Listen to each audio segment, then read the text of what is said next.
You're so gloomy. We don't need you here. My boss, a woman who didn't know much and didn't care to learn, belittled me.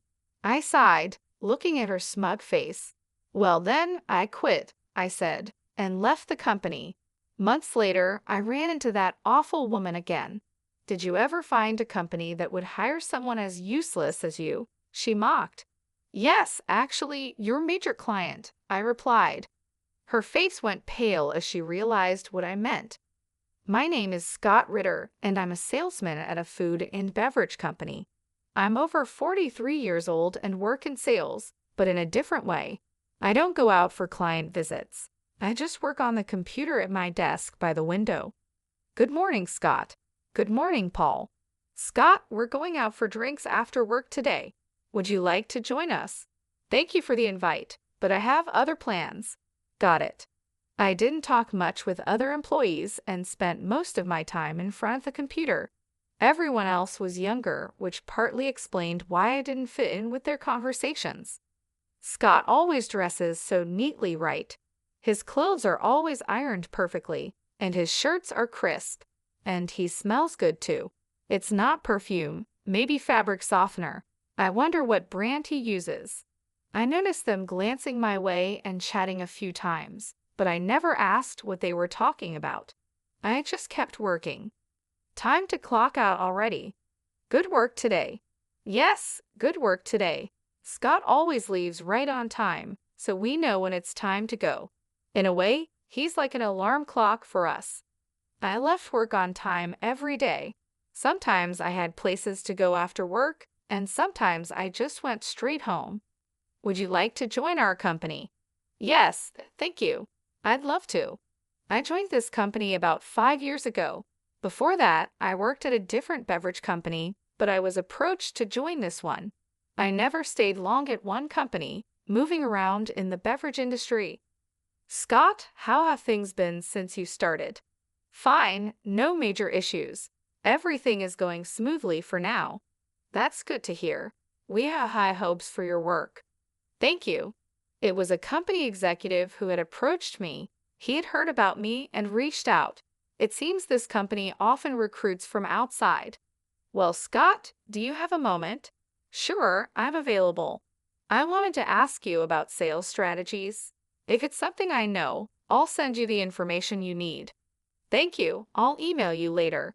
I'd like to learn more about Company D and a few other things, said Pamela. Got it, Scott. You're the same as always, she replied, understanding my usual straightforward approach.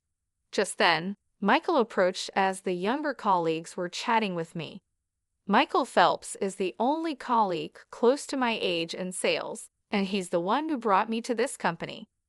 That's right, thanks for your help with that issue. I'll be counting on you again, I said. Got it. Also, the client wants to go out for drinks next time. Understood. Michael and I had known each other before joining this company, so we could communicate with just a few words. As the only other senior employee, he handled a lot of different tasks. Michael is attentive and single, which makes him quite popular. Let's keep up the good work today, he said, as we enjoyed another peaceful day in the sales department with no major issues. Nice to meet you. I'm Laura Sanko, and I'll be the new department head starting today, she introduced herself when she was transferred to our team. Laura came from a larger affiliated company, and it seemed she had more experience from her previous position. Is that so? Maybe it's a matter of power, someone commented. Who knows, but she's our boss now, so let's hope we can work well together. I sighed quietly as I observed Laura. She was wearing bright red clothes that didn't seem very professional, with heavy makeup and a strong perfume that reached my desk. Her attitude was confident and assertive. Listen to what I say. I'm in a higher position than you, she said, making her authority clear. The thought of her being the boss made me uneasy. Hey, who prepared this document? She asked. Yes, that was me. Read this document, and the client you're handling will now be my responsibility. Am I really changing this now? What's wrong with this document? Figure it out yourself.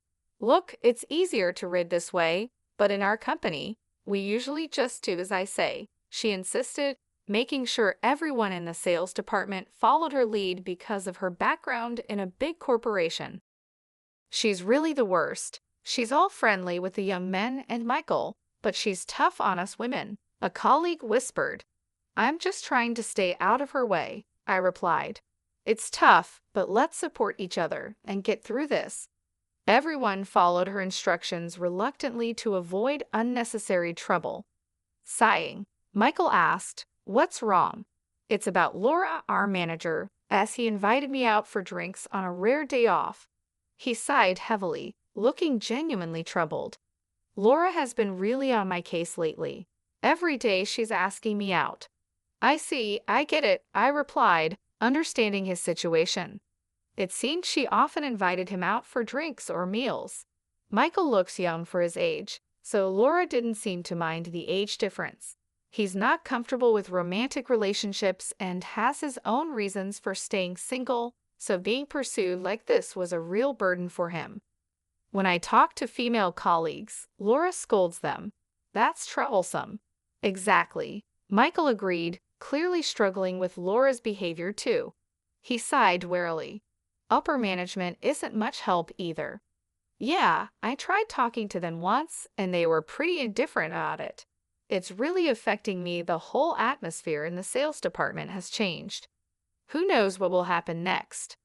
As expected, the sales department went from being peaceful to tense. Everyone was trying not to get on Laura's bad side. "Hey, you," she called out. "Yes. Don't just sit at your computer all day. Get out and work." "I am working, though. I have told you to go out and visit your clients. Since I've been here, I haven't seen you leave the office even once. And yet, you're always dressed up." That's when Laura started targeting me. She glanced at my computer, clearly not understanding what I was doing. "You're not doing any work, are you?"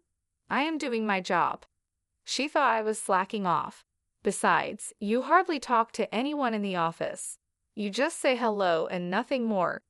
"Everyone is busy, so I try not to disturb them," I explained, preferring to communicate through email and chat. That's also how I heard about her rumors and complaints.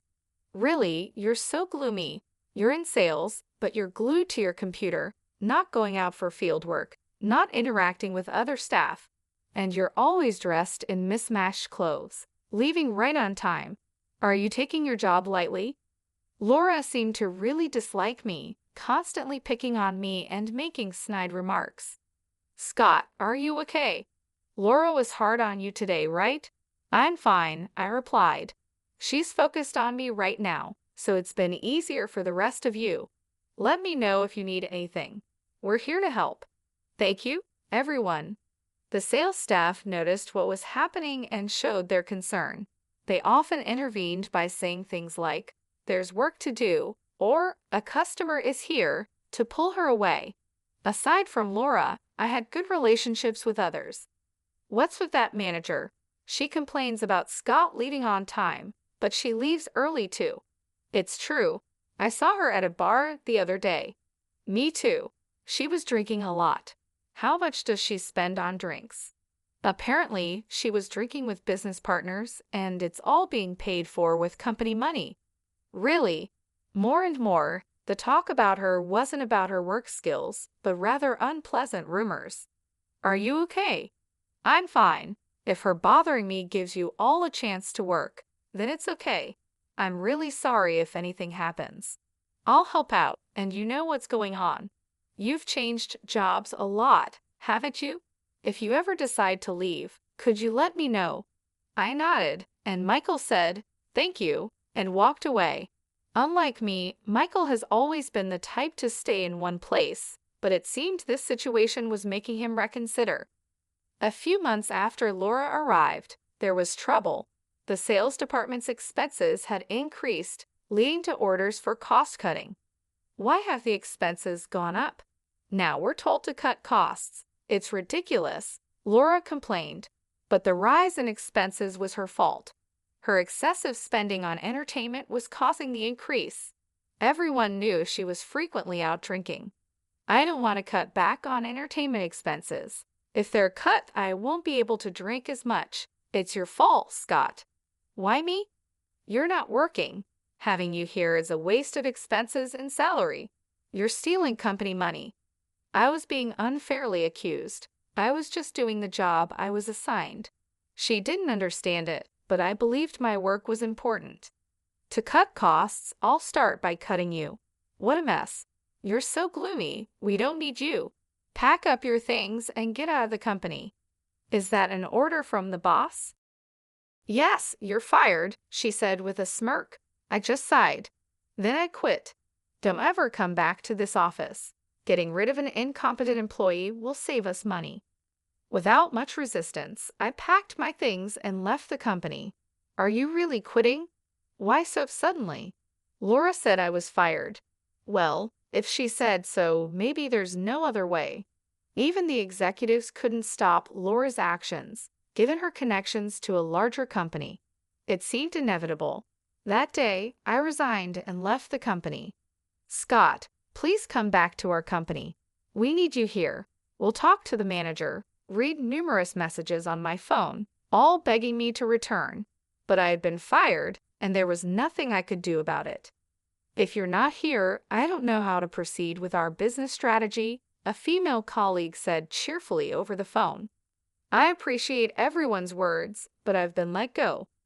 Don't say that, she replied, but as much as I felt for my trusting colleagues, there wasn't much I could do.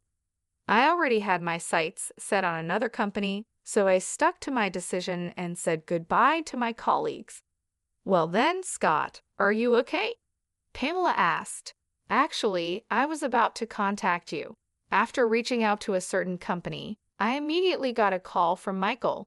He had been out on sales visits and was unaware of what had happened recently. I heard from everyone, are you really quitting, Mark? Michael asked. That's right. Do you have another job lined up? Yes, fortunately. Scott, we've known each other since our previous job, but I have a favor to ask. I've already talked about you. Michael, thank you so much. I really appreciate it. A few months after leaving that company, I found myself at a high-end restaurant for a business meeting. Honestly, the person I was meeting today was a bit difficult to deal with. As I waited at the entrance, I heard a familiar voice. Well, long time no see. Laura Sanko appeared, smirking. Oh look, it's the gloomy window seat guy, she said in a condescending tone. What are you doing here? Surely not eating, right? You couldn't possibly afford a meal here, could you? She mocked. Did you ever find a company that would hire someone as useless as you? She continued, clearly unaware of my current situation. Well, actually, it can't be anything important, right? She interrupted, not giving me a chance to explain. She continued with her mocking laughter. What would a useless non-worker like you be doing at such a high-end restaurant? Are you part of the cleaning staff? It's just like you to try to look cool. It doesn't suit you at all. I'm not part of the cleaning staff. I'm here for work today. Work, huh? That's a word for people who actually work hard, like me, not for incompetence like you, she sneered. Today I came here as a sales manager for a business meeting, not like you, who just sits at a computer. As I grew tired of her endless chatter, someone approached us. Hey, sorry I'm late. I've been waiting for you, Director Charles. It was Charles, the director from the major restaurant chain Bloom Dining. I shook hands with Charles, and Laura suddenly bowed her head. Director Charles, thank you very much for your valuable time today. Seeing that it was Director Charles, Laura quickly started to butter him up, showing just how important this business meeting was for her company. Hi, Laura. Looking forward to working together. But really, if both of you had arrived earlier, you could have waited inside, Charles said to me with a friendly smile. Laura looked confused. What? Scott is involved in this business, she muttered under her breath, clearly shocked. Shall we go inside, then? Charles suggested. Yes, let's, Laura replied, still trying to process what was happening. Prompted by Charles, we proceeded into the restaurant and were guided to a private room. What's going on here? Laura whispered to me, still confused. Don't rush, you'll understand soon, I whispered back, making sure Charles didn't hear. Once inside the private room and after the attendant had left, I prepared my business card. It was time to clear up the confusion. Here is my business card, I said, handing it to Laura. What? Really? Laura's eyes widened as she looked at the card. It read, Scott Murphy, head of Bloom Dining Food Research Department. You asked earlier if there was a place that would hire me. Well, I was picked up by your major client, I said with a smile. Laura's face turned increasingly pale. After leaving that company, I had contacted Charles. I had known Charles for a while and had previously received an invitation from him. I'm glad you joined us, Scott, Charles said. Thank you. I look forward to working with you. The pleasure is ours. We're grateful to have someone with your talents join us. We'll be counting on you. Yes, I'll do my best. So I joined Bloom Dining and took on the responsibilities entrusted to me. Just like at my previous company, my work was recognized, leading to a smooth promotion to my current position as the head of the department. Is that really possible? Laura mumbled, still in disbelief. Is something the matter? I asked. No, it's nothing, she replied, shaking her head with a pale face. She couldn't believe that the person she had deemed incompetent and fired had now become the head of a department in a major corporation. It can't be right. You are the incompetent, gloomy one. Laura was stunned. What am I supposed to do now? She whispered to herself.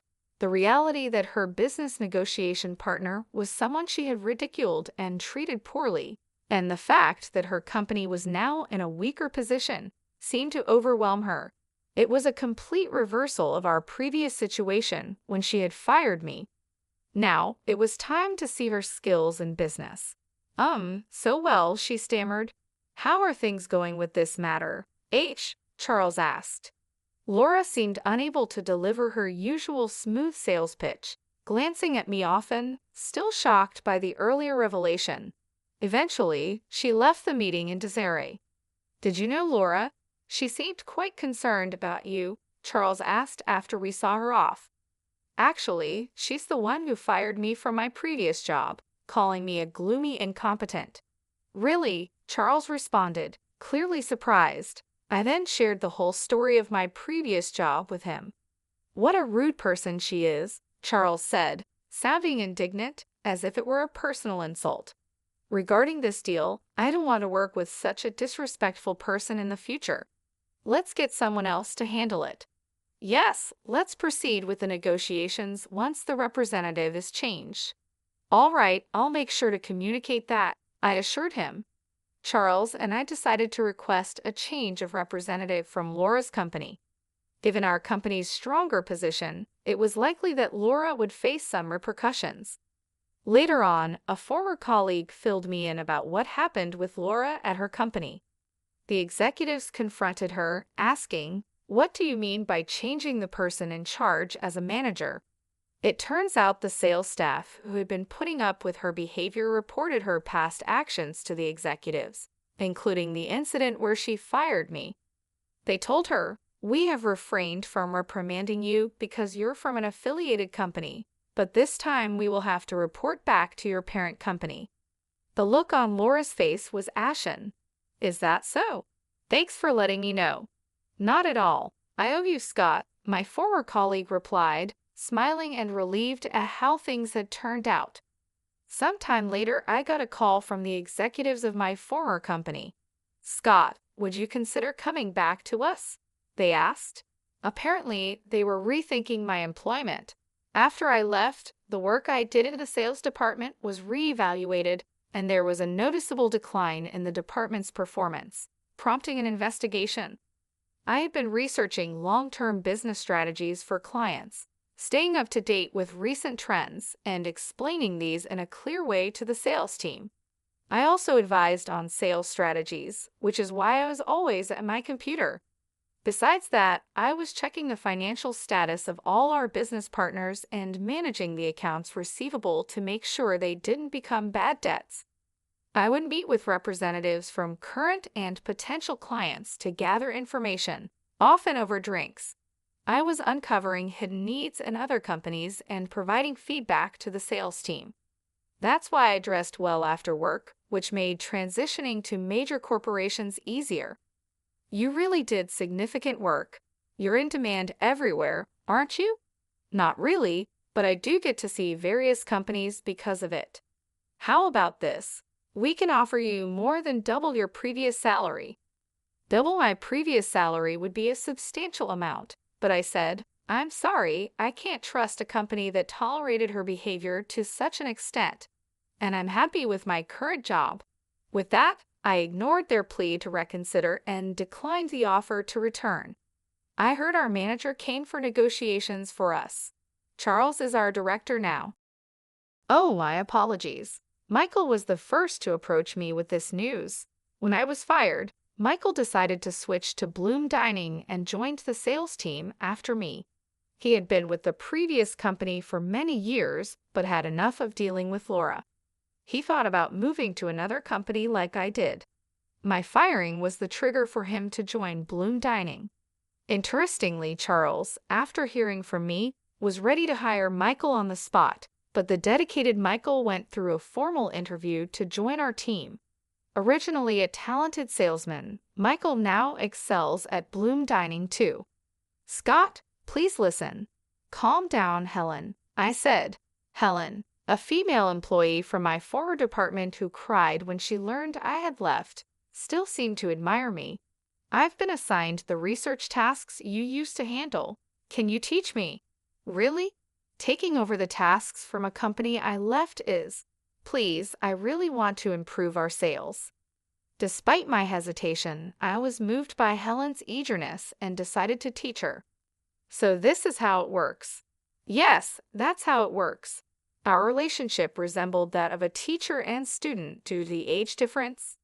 We're really like teacher and student. Yes, it would be something like this if I had a student.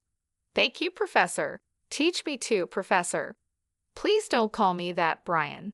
When we met occasionally for lessons, another former colleague, Brian, wanted to join, eager to learn my sales techniques. I thought, with these two, that company will be okay. I was relieved to see them positively trying to learn, just like before.